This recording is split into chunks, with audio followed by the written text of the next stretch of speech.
Hey everybody, today I'm going to be doing an unboxing video of my latest Amazon purchase.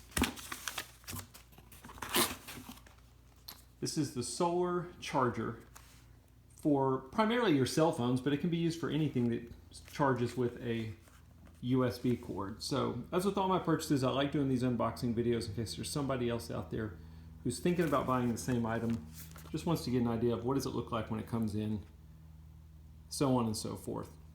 I get nothing for doing these. I just think it's kind of fun to remember the things I bought in the past and maybe help out somebody else. So let's take a look at what we've got. Got a little user manual pamphlet and then a dear customer thank you card from the company that makes it.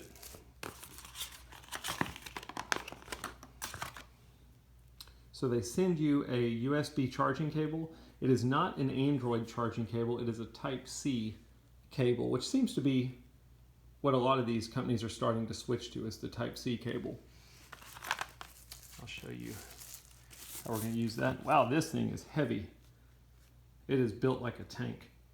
So it's got some rubber ends around the sides and the corners, I guess to protect it for dropping or to keep it from sliding, depending on how you have it set up.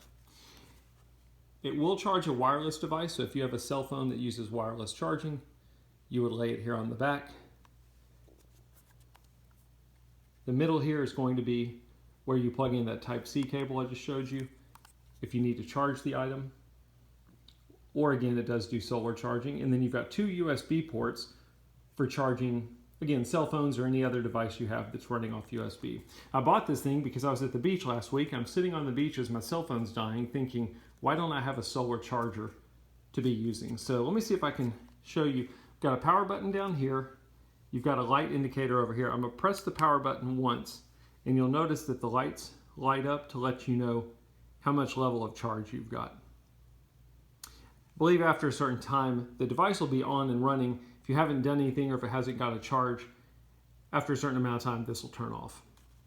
You can also press the power button and it should turn on your flashlight. There we go.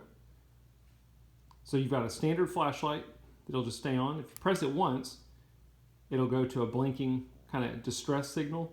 Plus, press it another time, it's the fast blinking.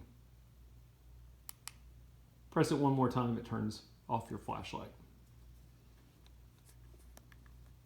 And then this closes nice and tight to keep sand, moisture, stuff like that out of the device. Anyway, that's a quick unboxing. I should mention there's also a power indicator over here to let you know that the device is on. They have a place on the corner here for a lanyard, but they do not provide you with a lanyard. So if you're wanting to run cable or something like that, put it on your bag or your bike or something, you're gonna have to provide your own. I hope that unboxing video helps. Thanks for watching.